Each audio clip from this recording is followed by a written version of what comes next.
Buenas tardes a todos. Bienvenidos al tercer seminario del ciclo del año 2022 sobre el papel de los peritos en el arbitraje internacional.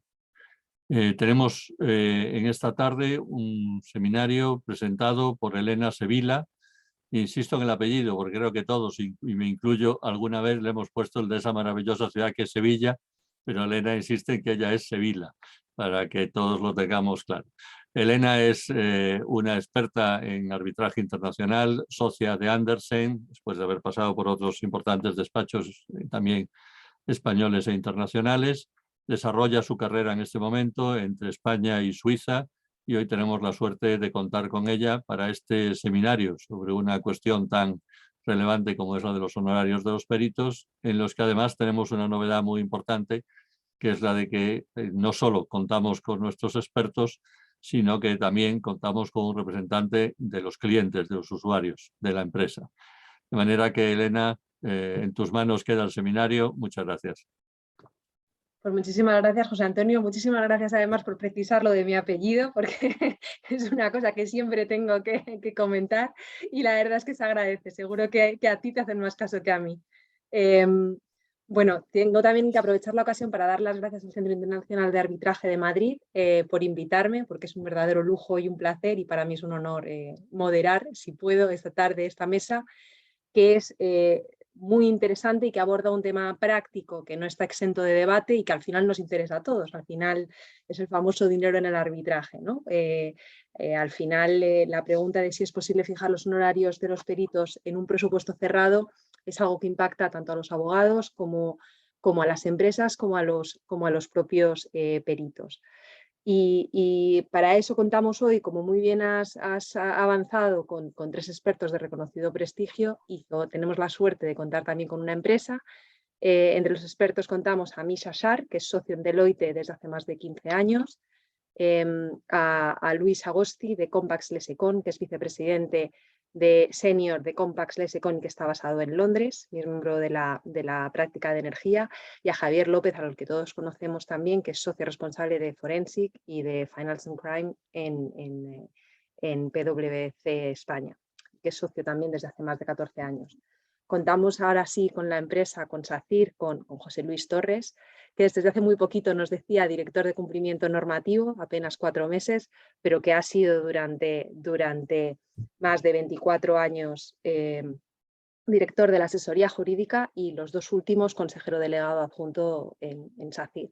Entonces, con este panel tan impresionante y sabiendo que yo intentaré introducir las preguntas que pueda tener la audiencia y que vayáis dejando por el chat, vamos a abordar este tema y yo creo que podemos quizás empezar por Amir y empezar por preguntarle, bueno, ¿qué es esto de los presupuestos cerrados? ¿Hay controversia en los presupuestos cerrados y cuál es el origen quizás, ¿no?, de esta controversia?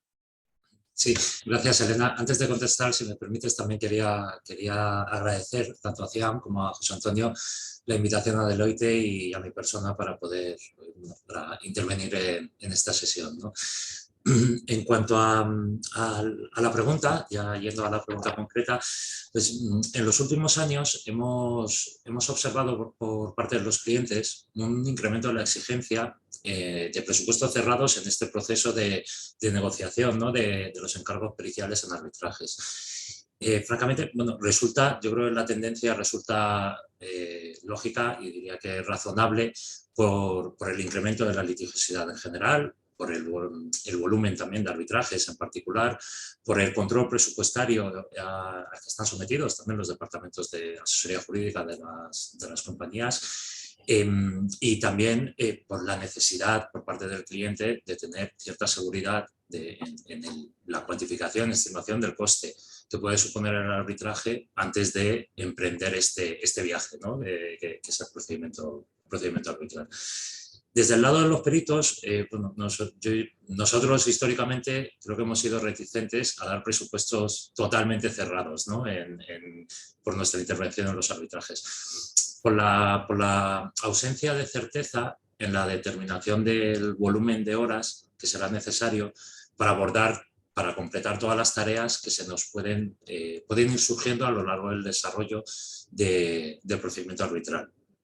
al final los honorarios de los peritos, nuestros honorarios se determinan por el volumen de horas necesarias y las tarifas horarias que acordemos con el cliente.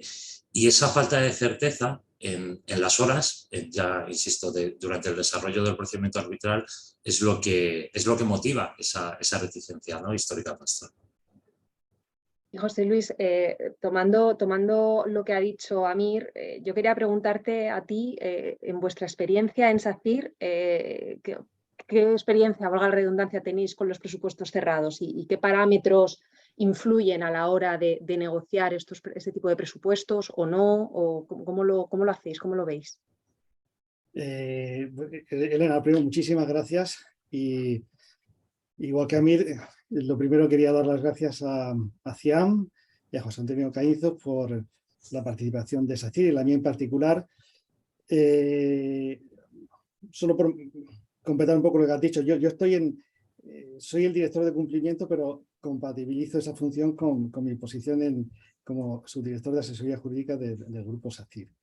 Y bueno, gran parte de nuestro trabajo es coordinar, dirigir, apoyar y ayudar en arbitrajes internacionales. Y no solo internacionales, de todo tipo, ¿no? Creemos que el arbitraje en general precisa de un equipo potente, fuerte en la cabecera y que tenga penetración y que tenga verticalidad y que llegue a todas las áreas, ¿no? En ese sentido creemos que la especialización es importante.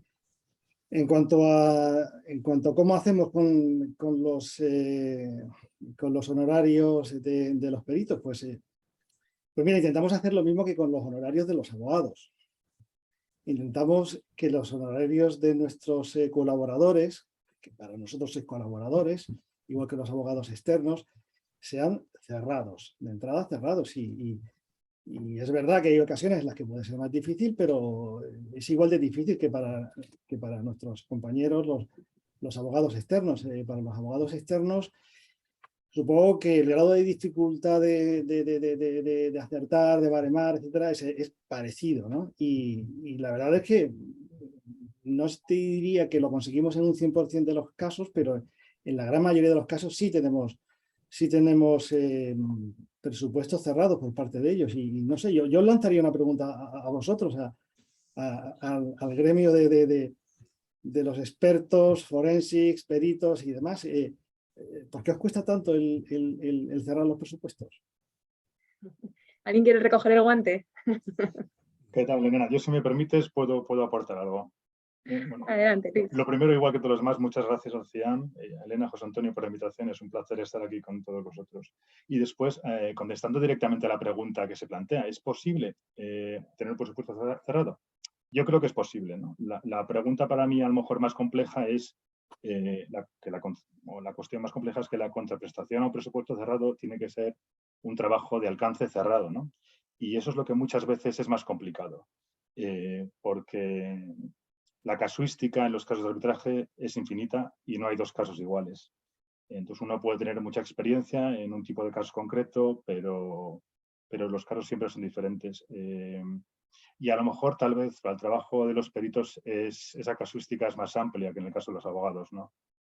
Yo partiría de esa premisa, a lo mejor. Entonces, la cuestión para mí es cómo limitar el alcance del trabajo y que yo creo que tiene que ser, ¿no? Es lo que debe ser acorde con un presupuesto cerrado.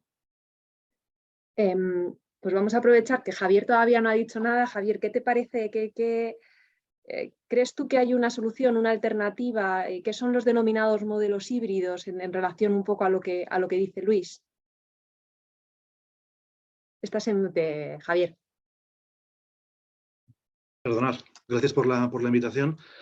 Y yo, efectivamente, bueno, nosotros creemos que funciona o que balancea bien esas dos prioridades entre presupuestos abiertos y lo que reclaman muchas veces nuestros clientes, ¿no?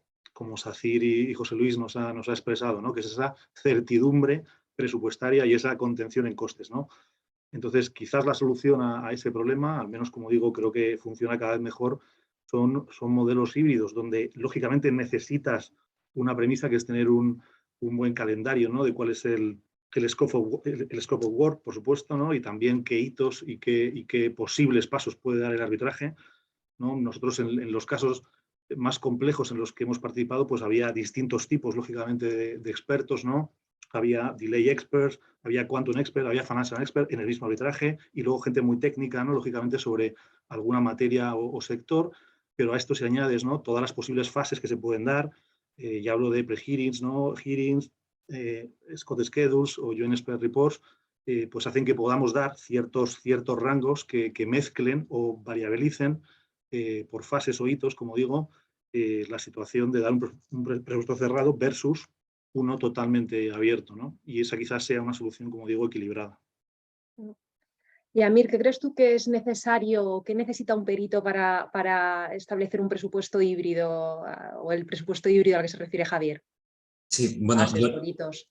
sí.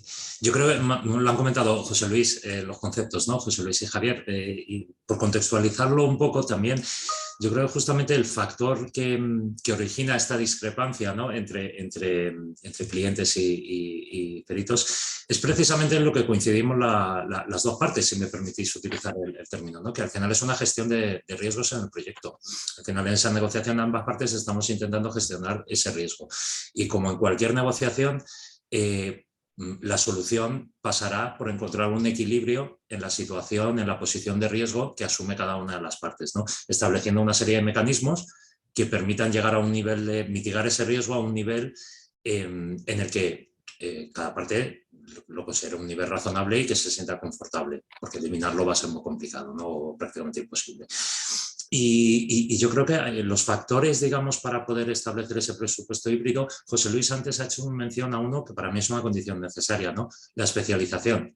O sea, al final, la especialización del conocimiento, tanto por parte del cliente como por parte de los peritos, ¿no? De lo que son los procedimientos arbitrales. Porque eso es lo que va a permitir, sin eso va a ser muy difícil tomar conciencia de las distintas fases, como comentaba Javier, que pueden darse, de las distintas tareas o necesidades que pueden surgir durante el procedimiento arbitral y en cuáles, qué posibles necesidades o qué posibles requerimientos se pueden hacer, se puede requerir, valga la redundancia, de los peritos, ¿no?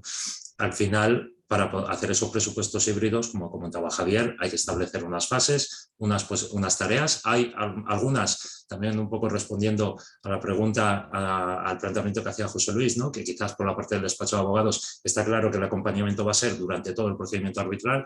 Por la parte de los peritos no hay esa seguridad, pero sí que se pueden plantear fases potenciales y en cuáles habrá que determinar en cuáles se puede establecer un presupuesto cerrado y en cuáles no se tiene información para establecerlo e ir a un modelo híbrido estableciendo rangos, tarifas. Y aprovechando que tenemos a José Luis aquí, ¿qué papel crees tú, José Luis, que juegan los abogados internos, en este caso los de SACIR, en el establecimiento de estos presupuestos, de sus presupuestos híbridos, de los modelos? ¿Cómo intervenís ahí? Pues te lo voy a contestar, pero primero voy a aprovechar, ya que tengo la oportunidad de volver un poco sobre lo que habíamos comentado antes, ¿no? Yo creo que algo importante que hemos comentado y que se va a repetir en este rato que vamos a estar charlando es que no hay dos arbitrajes iguales, ¿no? Cada arbitraje tiene su peculiaridad, su particularidad, pero sí es verdad que hay grupos de arbitraje que podemos encontrar cierta homogenización entre ciertos arbitrajes, ¿no? Hay arbitrajes sobre construcción, no todos son iguales, pero tienen una cierta similitud. Tenemos las complejidades de las empresas energéticas, el oil and gas, etcétera. Tenemos nada tiene que ver un arbitraje internacional sometido a reglas IVA con un arbitraje nacional o más local, ya sea en España o en otro país, ¿no? Hay arbitrajes en los que con un perito sería suficiente. Hay arbitrajes en los que vas a necesitar 4 o 5 peritos, cada uno de ellos atendiendo a cuestiones muy, muy, muy concretas y muy específicas. Efectivamente, podemos volver a lo que decíamos antes.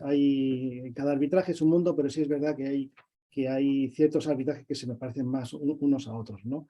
Yo creo que es fundamental la especialización. Yo creo que es fundamental que conozcamos, que ¿qué es lo que vamos a tratar? Y yo creo que es fundamental que el perito, igual que hace el abogado externo, pero que el perito conozca, que se empape, que pueda tener una ocasión de tener un tiempo de hablar con el cliente, de cuál es el problema, qué se va a encontrar, a qué se va a enfrentar, porque muchas veces cuando desde la asesoría jurídica se levanta el teléfono para llamar se manda el teléfono o se manda un correo electrónico o un WhatsApp, cosa, se empiezan a identificar expertos para un peritaje.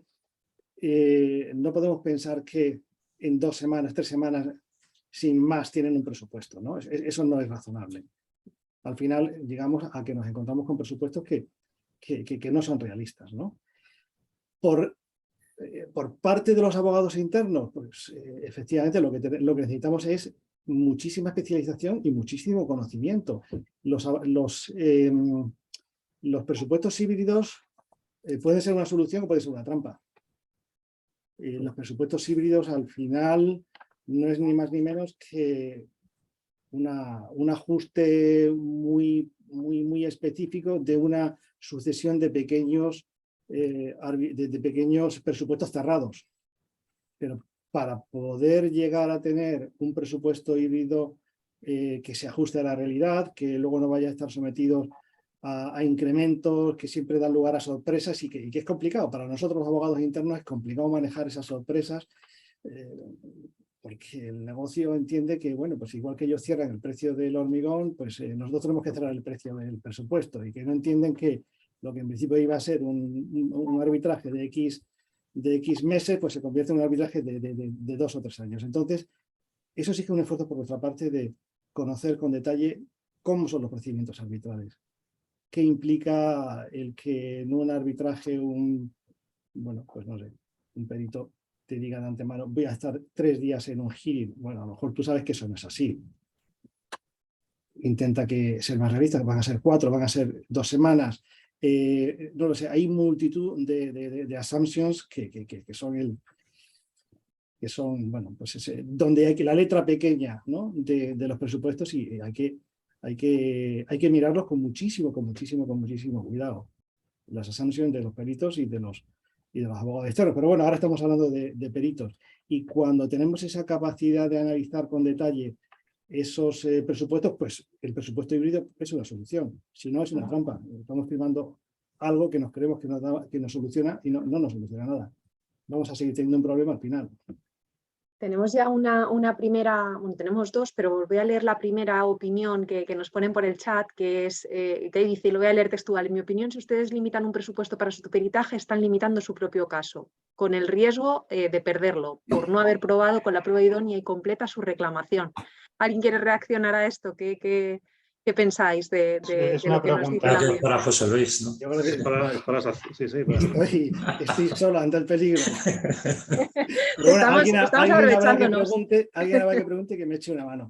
Podría ser también una pregunta yo creo para expertos, que no necesariamente, en absoluto. Es decir, igual de perdidos estaríamos, igual de mal estaríamos, igual estaríamos perjudicando nuestro caso con el presupuesto cerrado para el abogado externo. Yo creo que se trata siempre de tener la capacidad de conocer, de especialización. Yo creo que los abogados internos, y eso va en función de cómo sea cada empresa, lógicamente, y cada uno se organiza como quiere, como puede o como le dejan, ¿no? Pero en la medida de lo posible es importante que en las asesorías jurídicas haya una especialización en arbitraje. Eso te permite conocer y saber lo que estás haciendo. Si en ese caso te sirve un presupuesto cerrado o no te sirve un presupuesto cerrado, o vas a un modelo híbrido. No, en absoluto. Un presupuesto cerrado no te tiene por qué estropear el caso. No necesariamente.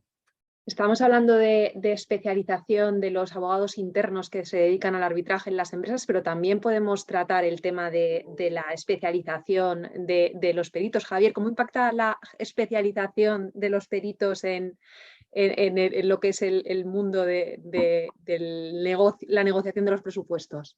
¿Tiene algún impacto o no lo tiene? Sí, yo creo que esto es una reflexión interesante y lógicamente es distinto, ¿no? Es distinto si estamos hablando de buscar a un experto o a un perito más generalista que puedas poner en competencia y que por tanto, ¿no?, es posible que puedas negociar, ¿no?, y acotar algo más sus honorarios. Eso es muy distinto de si hablamos de un oligopolio o monopolio, ¿no?, de que busques a un experto concreto en una industria que a lo mejor hay uno o dos en el mundo, ¿no? En esos casos seguramente este tipo de expertos no te va a cerrar nunca sus honorarios y lógicamente va a ser la negociación, su poder de negociación sobre un cliente pues va a ser muchísimo mayor, ¿no? Como digo, ¿no?, a lo mejor peritos financieros, ¿no?, que cuantifiquen daños o económicos, pues hay más y los puedes poner a competir. Pero yo recuerdo un caso, ¿no?, de un perito, un experto en un arbitraje sobre un toll agreement de un ciclo combinado y claro, es que de esos encuentras con los dedos de una mano. Entonces, lógicamente, el impacto que esto tiene para los presupuestos, pues claramente es muy distinto, ¿no? Y en relación precisamente al mercado, Luis, ¿tú notas diferencias entre la forma en la que se hace un presupuesto en España y fuera de España, o en función de las jurisdicciones en las que está trabajando el perito, doméstico, arbitraje doméstico, internacional, ese tipo de diferencias? Yo creo que hay una diferencia fundamental que tiene que ver con el tamaño del caso, ¿no? Y a lo mejor está correlacionado con el hecho de que tengas un caso fuera de España o dentro de España. A lo mejor probablemente los casos fuera de España internacionales suelen ser por un mayor claim, y eso, digamos que el mayor valor del claim permite o da más flexibilidad al cliente a la hora de llegar a un presupuesto más abierto o más alto, ¿no? Esa es la característica fundamental que yo creo que afecta a cómo el cliente ve el presupuesto. Desde el punto de vista del experto muchas veces no es verdad, ¿no? Porque el trabajo que se requiere muchas veces es igual para un caso pequeño que para un caso grande, y eso es muchas veces muy difícil de explicar y de discutir con el cliente, ¿no? Da igual que sea un caso de 30 millones o de 1.000 millones, el trabajo que tenemos que hacer es muchas veces muy parecido. Y una pregunta que puede parecer simplista, pero que nos planteábamos cuando hablábamos, y de nuevo para José Luis, estamos aprovechando que tenemos aquí, ¿a mayor complejidad, mayor número de peritos? No necesariamente.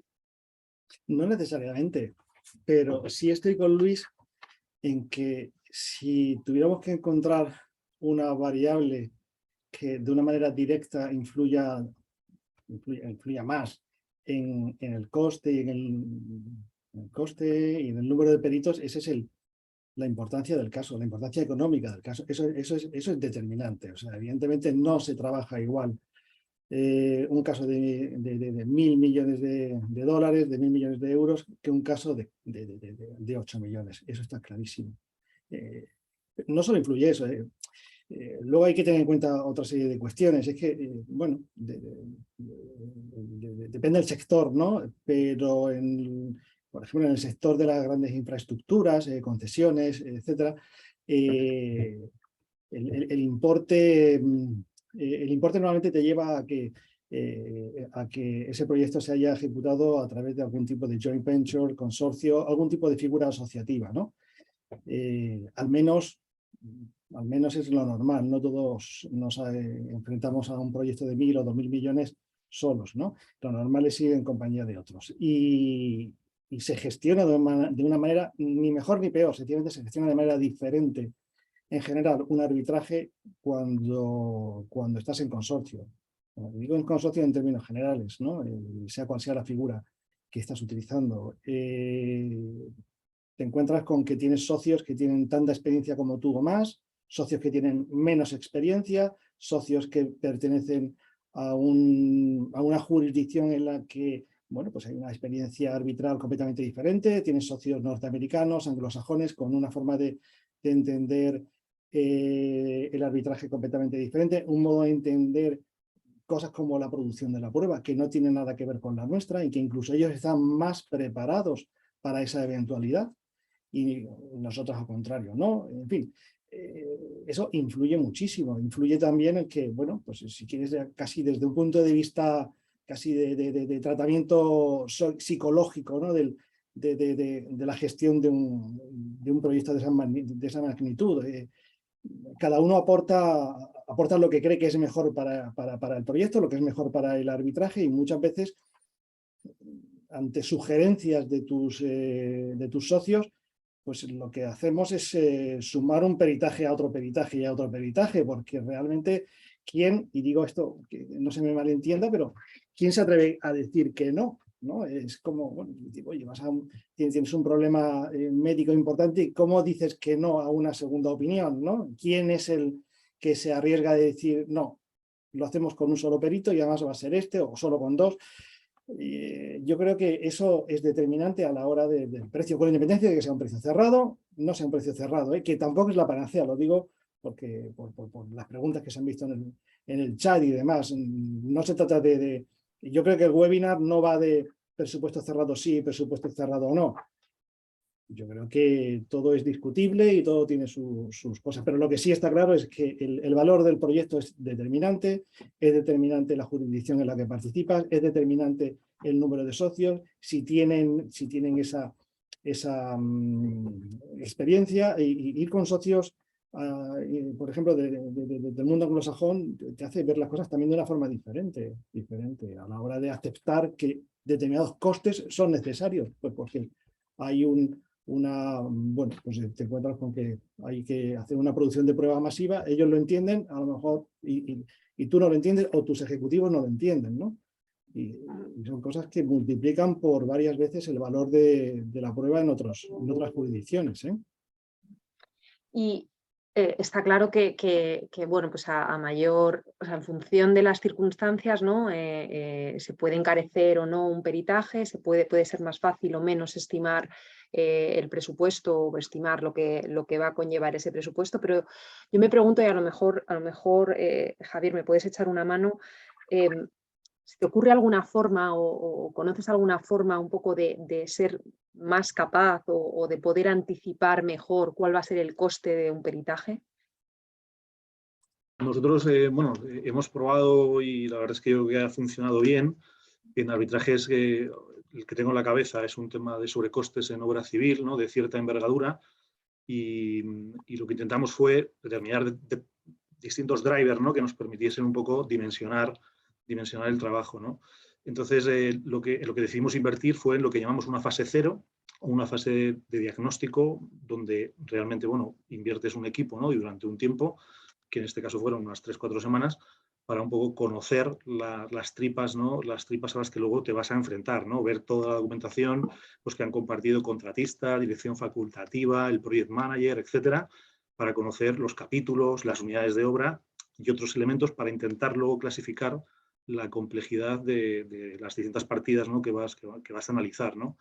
Y quizás esa inversión, pues luego al final nos permite tener un conocimiento de a qué te vas a enfrentar, que no es posible a veces en una simple fase, ¿no? De toma de datos más reducida, ¿no? o más simplista, ¿no? Uh-huh. Y Amir, ¿cómo te parece? ¿Te parece que la inversión inicial en hacer este ejercicio que dice Javier puede ser determinante, ¿no? ¿Cómo impacta, según tu experiencia? Pues coincido y en mi opinión yo diría que es fundamental para poder establecer y poder acotar y mitigar esos riesgos de los que hablaba anteriormente. Me parece que es fundamental, que es necesaria, también como comentaba José Luis anteriormente, la colaboración en esa fase de presupuestación, de planificación, una colaboración conjunta de cliente, de asesoría jurídica, de peritos, de despacho externo, y para poder establecer los distintos... Javier, por ejemplo, ha hablado de términos conceptuales, ¿no? Es evidente, hay un conocimiento más profundo de los conceptos, no me voy a repetir, pero yo por añadir también añadiría la calidad de los datos, que como peritos en muchas ocasiones la calidad de los datos en una compañía o en otra no es la misma, ¿no? Y esa inversión inicial te puede permitir también saber con mayor certeza esa calidad. Al final resulta fundamental. Lo que pasa es que tiene un coste, ¿no? Tiene un coste en tiempo, tanto para el cliente como para los peritos. Y diría que para el cliente seguramente más, porque si está evaluando distintos peritos tiene que repetir el ejercicio con varios, ¿no? Pero creo que al final es la solución para poder mitigar y planificar y, como decía José Luis, que creo que es importante, evitar sorpresas futuras, tanto por parte del cliente como por parte de los peritos. Nos dice la audiencia, nos preguntan, y José Luis, la verdad es que está, Es la está estrella, José siendo Luis muy... es la estrella. Sí, sí. José Luis, han aprovechado que está y ha dicho, vamos.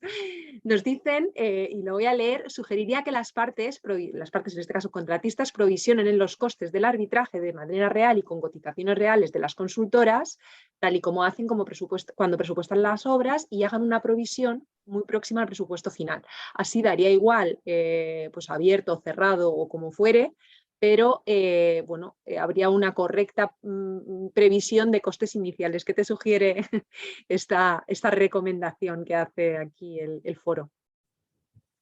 Me parece bien, pero yo de lo que se trata es de que la provisión que tú haces se ajuste a la que al final, a lo que al final pagas. Es decir, el hacer una provisión no te asegura que el coste vaya a ser ese. Es decir, yo creo que una vez más no se trata tanto, ¿no? únicamente de la dicotomía entre presupuesto cerrado o presupuesto abierto, híbrido. Yo creo que es importante trabajar en formas de mitigar ese coste. Ahora mismo estábamos hablando acerca de ese momento cero, por ejemplo, ¿no?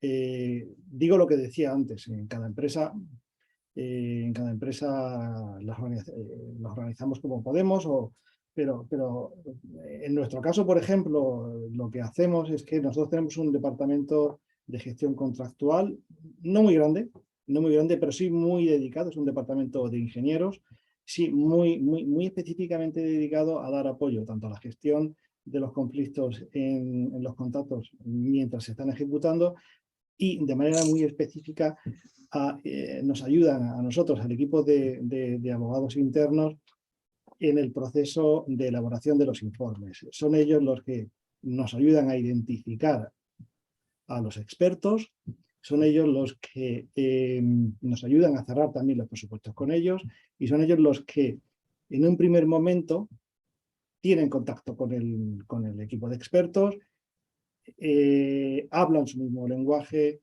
intercambian documentación, les explican el caso, y eso redunda en que ese momento cero es un momento cero muy rico, muy productivo, y realmente permite tener al experto, al perito, una visión muy clara del trabajo que tiene que hacer.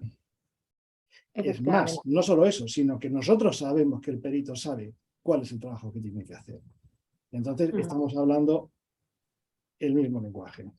Claro, y entiendo que en un momento tan inicial, cuando se presupuesta la obra y demás, tampoco sabes exactamente cuál es el problema ni el alcance del arbitraje en el que te vas a encontrar. Entonces la provisión es un poco, ese trabajo no se ha hecho por los abogados internos. Entonces, ¿qué provisión? ¿Cuál es el...? Todo el mundo sabe que un EPC, por poner un ejemplo, pues es un contrato de riesgos, ¿no? y de alocación, como dicen, de riesgos. Pero de forma inicial, pues es complicado. Luis, yo te quería preguntar... ¿se te ocurre alguna forma o nos puedes compartir a lo mejor cómo crees tú que se deben o se pueden hacer las propuestas para que se puedan considerar los trabajos que no se han presupuestado inicialmente, que puedan surgir por el propio desarrollo del procedimiento arbitral? ¿Se te ocurre alguna forma? Bueno, mi experiencia, que yo creo que tiene más que ver con el arbitraje comercial que de construcción, ¿no? Es que muchas veces es más fácil incluir en una propuesta qué es lo que no está incluido, qué es lo que está incluido, ¿verdad? y en base a eso, bueno, pues esa es una primera propuesta. Es decir, muchas veces lo que no queremos es mojarnos en el presupuesto de un segundo informe pericial, una contrarréplica, hasta que no veamos cuál es la contrarréplica, ¿no? O digamos, bueno, este es el presupuesto siempre que no tengamos que abordar nuevos argumentos o nueva evidencia. Entonces, es el tipo de precauciones que yo creo que siempre hay que incluir, ¿no? Me parecería un riesgo inasumible, y desde luego nosotros no asumimos decir por cuánto puedes hacer un segundo informe pericial sin conocer cómo va a ser ni siquiera el planteamiento de la otra parte. Es el tipo de precauciones que yo creo que hay que tomar. Desde luego, lo mismo para cualquier eventualidad que tenga que ver con la información, con la preparación de un informe pericial conjunto, de un informe que sea posterior a un informe, a un laudo parcial, por ejemplo, porque por experiencia nos hemos pillado las manos muchas veces en este tipo de problemas y hemos aprendido a las malas. Y es lo que ahora que siempre intentamos advertir o de alguna manera incluir en nuestras propuestas. Nos dicen aquí en el chat que la especialización quizás sea una cuestión de confianza y razonabilidad. ¿Qué os sugiere esta alegación o este comentario? ¿Pensáis, o dicho de otra manera, y volviendo quizás a una pregunta un poco más en línea con lo que estábamos comentando, la recurrencia de los peritos, el haber trabajado ya con una empresa, el conocer los procedimientos internos, eso para un perito tiene relevancia o puede hacer que su presupuesto disminuya de alguna manera? Sea más certero, diría yo, Elena. Sobre la pregunta, yo diría que la confianza, más que asociarla a esa especialización que puede dar confianza sobre el proceso o conocimiento, yo diría es el conocimiento del cliente. Evidentemente, si conoces el cliente, sabes, como también comentaba José Luis, la especialización que tiene la asesoría jurídica, el tiempo que dedican, cómo preparan preliminarmente el caso, una cuantificación preliminar, etcétera. Volviendo de nuevo a lo que comentaba, la información que vamos a recibir los peritos, qué calidad va a tener, qué pruebas adicionales a lo mejor te vas a tener que hacer o vas a tener que repetir, etcétera, etcétera. Yo creo que esa recurrencia lo que hace, de nuevo, es que al final lo que, como decía, por parte de los peritos y como comentaba Luis anteriormente, que ha puesto de manifiesto una serie de eventuales tareas que podríamos llevar a cabo, no tenemos certeza sobre ellas, ¿no? Y sin embargo, por la parte del conocimiento del cliente, ya sea por recurrencia o ya sea por esa fase cero, nos permitirá tener mayor certeza, al menos para determinadas fases. Yo, Elena, si me permite decir algo más. La confianza es fundamental, ¿no? Porque la razonabilidad también, y déjame que lo explique, que es lo que yo entiendo por estas dos cosas. El cliente tiene que saber que cuando hay un presupuesto, por ejemplo, abierto, que va por horas, y si confía y tiene experiencia en el que es experto, va a hacer lo que es razonable y lo que es necesario para llegar a la conclusión, pues entiendo que se encuentra mucho más tranquilo, sabe que no se va a encontrar con un presupuesto estratosférico en un mes, ¿no? Y lo mismo por la parte del experto. Un experto puede hacer una mejor estimación del presupuesto si conoce cómo trabaja la empresa. No tiene nada que ver una empresa que se limite a verificar el informe pericial una vez al mes y haga y te dé comentarios 2 veces a través de los clientes, que una empresa que a lo mejor quiera hacer un seguimiento mucho más continuo, semana a semana, intervenir a lo mejor los argumentos, aportar nuevas ideas. No tiene nada que ver el tiempo que lleva hacer un informe u otro, y conocer cómo le gusta trabajar en una empresa es fundamental para poder preparar ese presupuesto. Claro, hablas de precisamente lo que se involucra la empresa, ¿no? Y eso en términos de tiempo y por tanto económicos que implica para un perito. Y eso está un poco ligado a lo que comentábamos antes, ya otra pregunta que tenemos en el chat, que es que, bueno, ¿cuánto tiempo está dispuesto un perito a invertir en la preparación del caso, sea cerrado o sea, perdón, del presupuesto, sea cerrado o sea ajustable? Y en vuestra experiencia, ¿es posible cobrar por este tiempo si el cliente no acepta la propuesta? Sí, ¿cómo lo veis?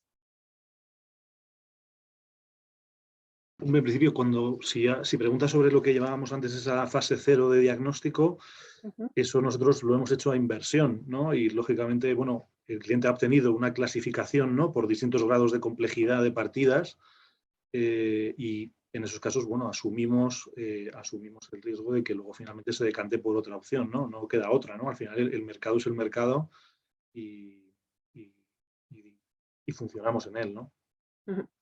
Y con José Luis, vosotros desde SACIR, ¿quién se encarga, ¿no?, de negociar precisamente todo esto, esta fase cero? ¿Lo hacéis los propios abogados, departamento de compras? ¿Cómo lo tenéis? ¿Cómo pensáis que es la mejor fórmula, ¿no? O la forma más eficaz? No me atrevo a decir cuál es la mejor fórmula. Sí te digo cuál es la nuestra, y nosotros tenemos una participación muy intensa en el arbitraje y en todos los litigios. Efectivamente, como decía antes, en el caso de la selección de los expertos, peritos y demás nos acompañan por este área, por este departamento de gestión contractual, que nos ayuda muchísimo.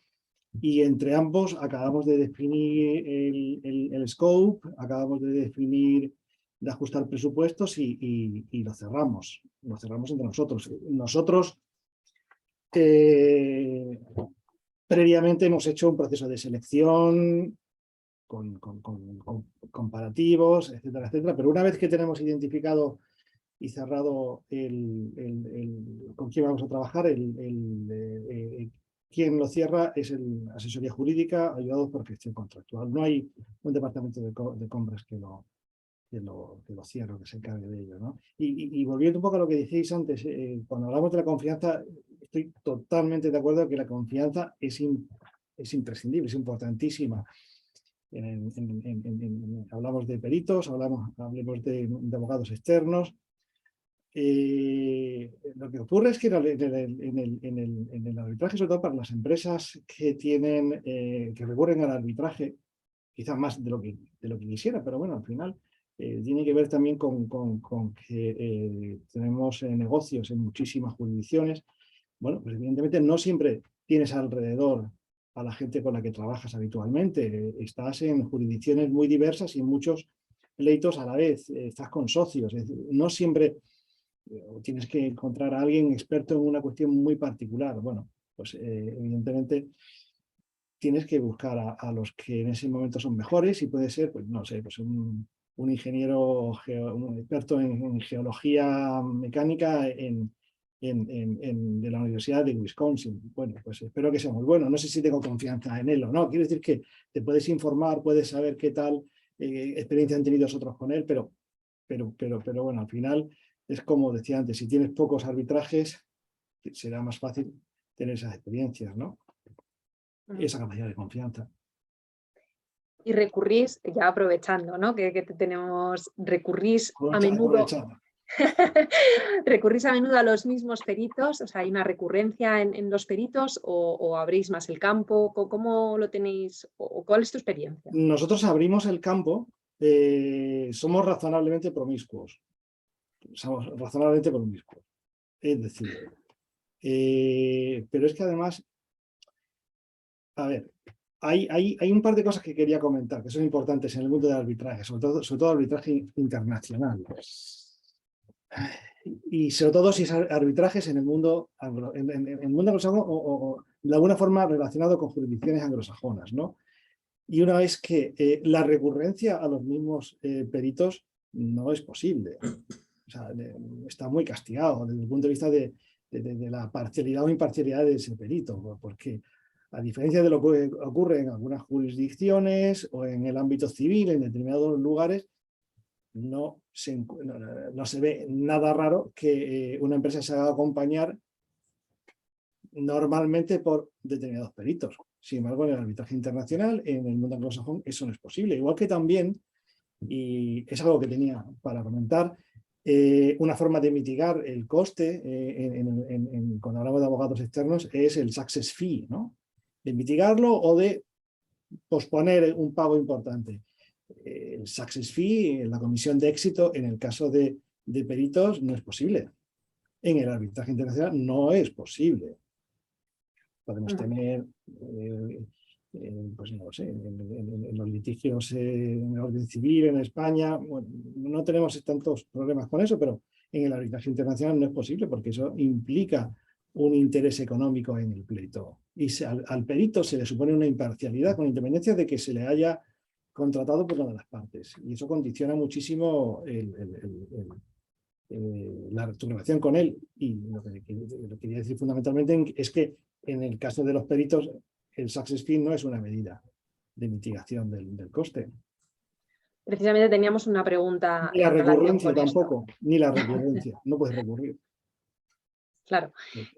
Bueno, pero si quizás, y esto no lo sé, pero esto quizás es una pregunta para los peritos. ¿Alguna vez se os ha acercado a algún cliente que tenga mucho arbitraje y que diga, oye, si esto me haces una flor, te van a llegar más arbitrajes? ¿O esto es algo que ocurre ¿Es algo que contempláis? ¿Es no nunca jamás? Y al menos no me ha pasado nunca. Sí, sí, todo ha sido, vamos, caso a caso. Vamos, sí, sí. Y yo diría, Traje medida. Vamos. y yo diría, Elena, que hombre, lo que pretendemos, como decíamos anteriormente, es hacer el mejor trabajo para que haya esa recurrencia, pero no un acuerdo, ¿no? Para que repitan con nosotros, aunque José Luis reconozca que en su caso son razonablemente promiscuos, ¿no? Pues tenéis suerte, porque en el mundo de los abogados es otra cosa. Tengo otro caso por ahí, trátame bien en este. Pero sí quería dejar claro una cosa, porque además aprovechando que estáis aquí, os conozco a todos, sois buenos amigos. Para nosotros y para cualquiera que se dedique al pleito, al litigio y al mundo de la arbitraje en particular, una cosa tenemos clarísima, y es que, y no lo digo en demérito de los letrados, ¿no? Pero no sé qué tanto por ciento de importancia tiene el peritaje, pero sin prueba no vamos a ninguna parte. Podemos tener los mejores abogados, podemos tener las mejores alegaciones, los mejores planteamientos, pero la prueba lo es todo. Si al final los abogados somos los menos importantes en esto, estamos acompañando a la prueba. Así que vosotros sois realmente los protagonistas en los arbitrajes. Claramente, cuando tienes un mal perito. Y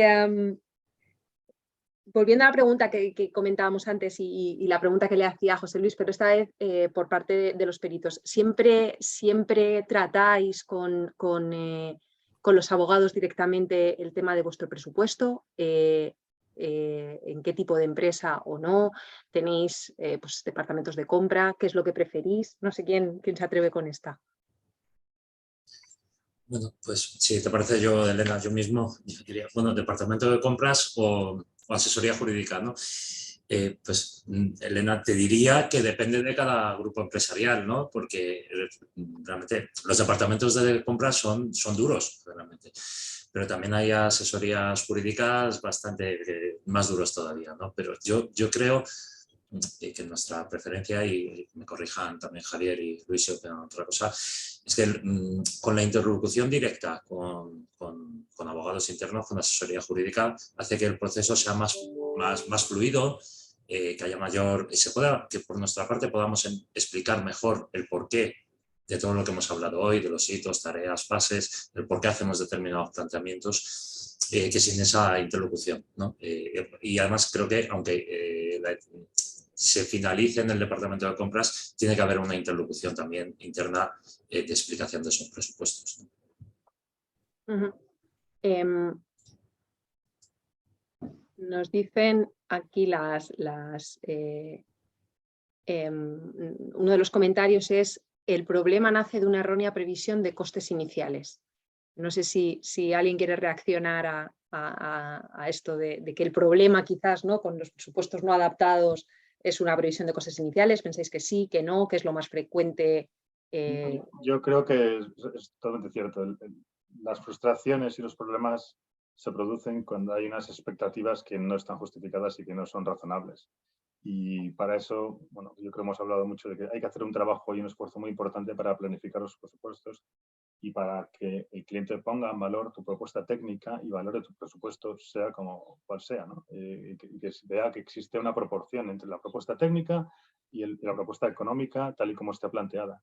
Y para eso hay que invertir tiempo, hay que invertir en hablar con los abogados para ver cuál es la estrategia legal, en intentar entender el problema desde el cliente, desde las personas que están involucradas, en mi caso, en la operación comercial de un contrato, por ejemplo, y cuando uno tiene toda esa información, bueno, pues es capaz de darle un presupuesto realista y explicarle cuáles son los riesgos que existen sobre los potenciales desvíos de ese presupuesto.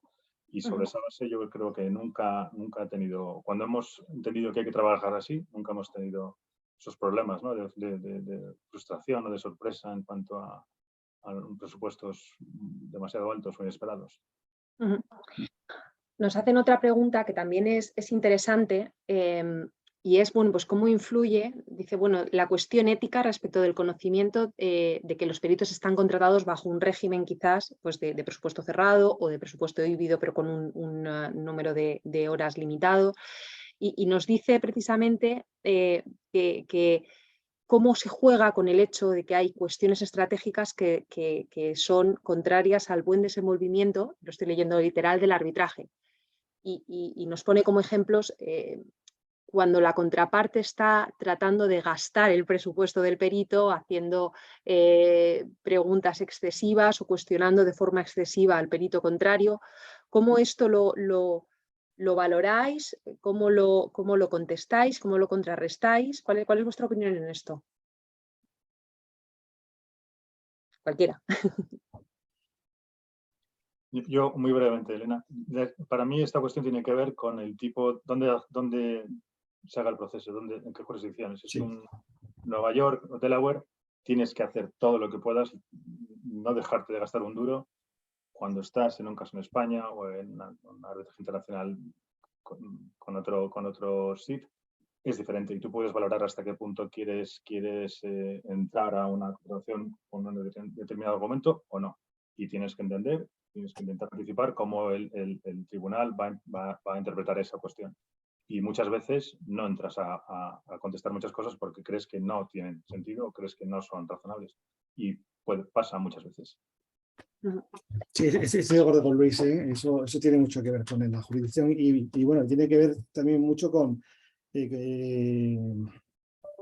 criterio a la hora de llevar el arbitraje, ¿eh? Yo creo que dependiendo de determinadas situaciones puedes entrar en un bucle de incrementar la prueba casi hasta el infinito, ¿no? De todas formas, yo insisto en algo que he dicho antes un poco. No lo decía en broma, lo digo completamente en serio. Los arbitrajes se ganan fundamentalmente con una prueba fuerte, con una prueba potente. Y cuando durante el curso de arbitraje tienes que reforzar la pericia, lo tienes que hacer. Lo tienes que hacer. Y si crees que es necesario incrementar, estás en el momento procesal oportuno y crees que es necesario incrementar el presupuesto, tendrás que hacerlo. Es decir, lo último que los abogados internos, letrados externos, nos podemos permitir es perder un pleito. Entonces, Claro. bueno, lo que pasa es que no siempre reiterar pruebas, insistir más en interrogatorios, etcétera, etcétera, significa hacer una mejor prueba. Pero eso forma parte de la técnica, no solo de los peritos, sino de los abogados que llevan en los arbitrajes. Precisamente hablando de los abogados, ¿cómo influye, si es que influye de alguna manera, la relación, la intervención de los abogados externos, en este caso? Antes hemos hablado de los internos, en la elaboración de ese presupuesto para los peritos. ¿Veis ahí que haya algo,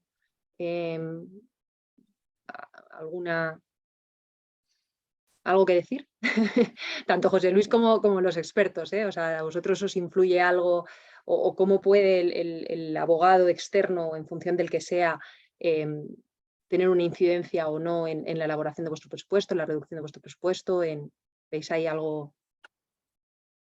Yo creo que la elaboración concreta del presupuesto quizás no sea determinante, pero el abogado externo, junto con el interno, pero fundamentalmente el experto en arbitraje, es el que va a diseñar toda la estrategia del arbitraje. Y parte importante de la estrategia del arbitraje es la estrategia de prueba.